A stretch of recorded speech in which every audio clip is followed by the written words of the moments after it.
नमस्कार मित्रांनो, लंका म्हटली की आपल्याला लगेच रावणाची आठवण येते. परंतु ह्या लंकेचा खरा इतिहास आज आपण जाणून घेणार आहोत. लंका ही राक्षसांचे राजा हेती ह्यांच्यासाठी स्वतः वास्तुविद्येचे देवता विश्वकर्मा ह्यांनी निर्माण केली होती. पुढे जाऊन हे सगळे राक्षस अहंकारी झाले व आपल्या शक्तीचा दुरुपयोग करू लागले, म्हणून विष्णुदेवाने त्यांना पराजित केले.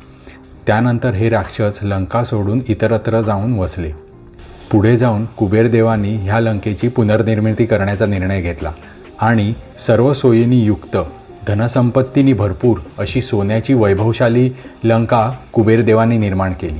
पुढे जाऊन राक्षस पुन्हा इथे येऊन वसू लागले. ह्याच राक्षसांचा संबंधी असलेला कुबेरदेवांचा धाकटा भाऊ रावण ह्यांनी ही लंका कुबेर राजांकडून बळजबरीने बळकावून घेतली.